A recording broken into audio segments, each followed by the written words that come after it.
Doctor दीपक पांडे जी से, जो सहायक निदेशक निदेशालय नई दिल्ली में, तो वो हमें कुछ आशीर्वाद देंगे। और कुछ दिन पहले ही उन्होंने एक कार्यक्रम किया था। कनाडा के जो प्रवासी हैं या वासी हैं कह लीजिए अभी तो सब लोग, उनके लिए विशेष एक कार्यक्रम किया था और वो इस पर तो अभी गए हैं, तो उससे हमें सुनना बताएगा।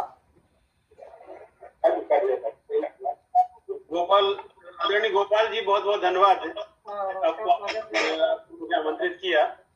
और आज इतने बड़े बड़े महानुभावों के बीच में मुझे आपने कुछ बोलने का अवसर दिया, इसके लिए मैं अखिल विश्व हिंदी समिति को बहुत बहुत साधुवाद देता हूं। और आपने इतना बड़ा आयोजन किया, इसके लिए भी आपको बहुत बहुत बधाई।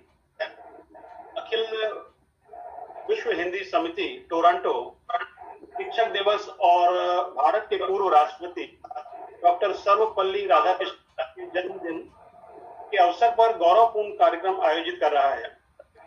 और इस कवि सम्मेलन के लिए मैं भारत से आप सभी को बहुत बहुत शुभकामनाएं देता हूं। और एक मंच पर विश्व के अनेक स्थानों से लोगों को आमंत्रित करने के लिए और एकत्रित करने के लिए आदरणीय गोपाल जी, आपको बहुत बहुत बधाई।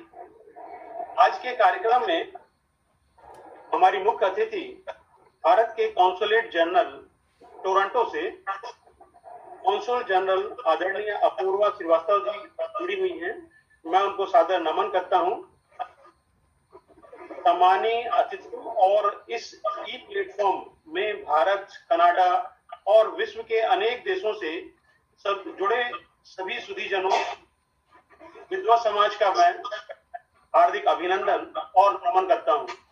और आप सभी को शिक्षक दिवस की बहुत बहुत बधाई देता हूं।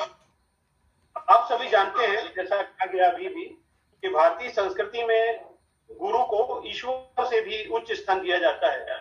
तभी तो कहा गया है, गुरु ब्रह्मा गुरु विष्णु गुरुदेवो महेश्वरा, गुरु साक्षात परब्रह्म तस्मै श्री गुरुवे नमः। तो इसमें यही बात है कि गुरु ईश्वर से भी ऊपर है। गुरु मानव जीवन को अज्ञान रूपी अंधकार से प्रकाश की ओर ले जाता है। जहां हमारे जीवन के प्रथम गुरु हमारे माता पिता और परिवार के लोग होते हैं, जो पालन पोषण के साथ साथ हमें बोलना, चलना फिरना, अच्छे बुरे, लिखने पढ़ने की सांसारिक जीवन में अपनी प्रारंभिक आवश्यकताओं की शुरुआत कराते हैं। समय के साथ साथ विभिन्न अवस्थाओं और परिस्थितियों में मार्गदर्शक बदलते जाते हैं। हमारे जीवन के किसी भी पड़ाव में जो भी हमारे मार्गदर्शक या पथ प्रदर्शक होते हैं, उन्हें हम गुरु मानते हैं। और गुरु अपने अर्जित ज्ञान को अपने शिष्य को देता है और उसका यह बड़प्पन है कि वह चाहता है, जैसे डॉक्टर श्री भगवान जी कि उसका शिष्य उससे आगे बढ़े और उन्नति के शिखर तक पहुंचे। गुरु के व्यक्तित्व का यही ईश्वरीय गुण मानव को ईश्वर से भी ऊंचाई देता है।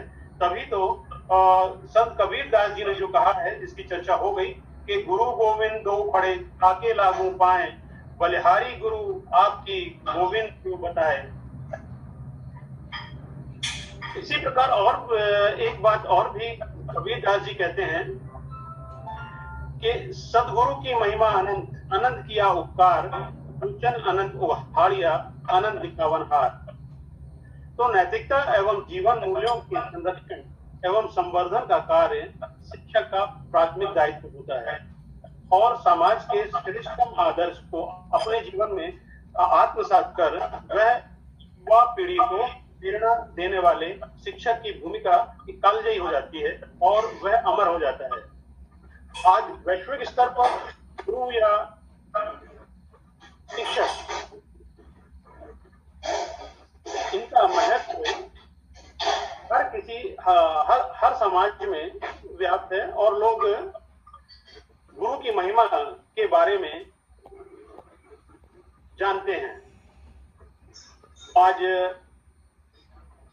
आदरणीय गोयल जी ने यह कार्यक्रम आयोजित कर सभी को भारत के पूर्व राष्ट्रपति डॉक्टर सर्वपल्ली राधाकृष्णन के जन्म दिवस को शिक्षक दिवस के रूप में मनाने की परंपरा की याद दिलाई।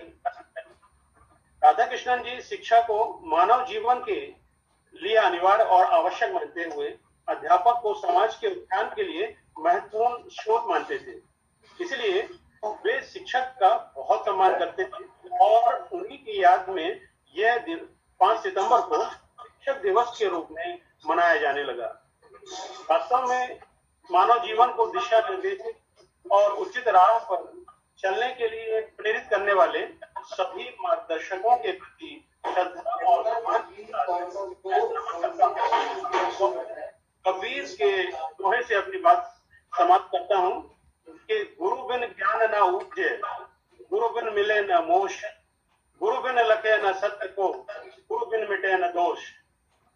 तो अंत में अखिल भारतीय हिंदी समिति के अध्यक्ष आदरणीय गोपाल बघेल जी इस कार्यक्रम को आमंत्रित किया, मैं उनको बहुत बहुत साधुवाद देता हूँ और मुझे कनाडा के इतने साहित्यकारों से एक मंच में मिलने का अवसर दिया।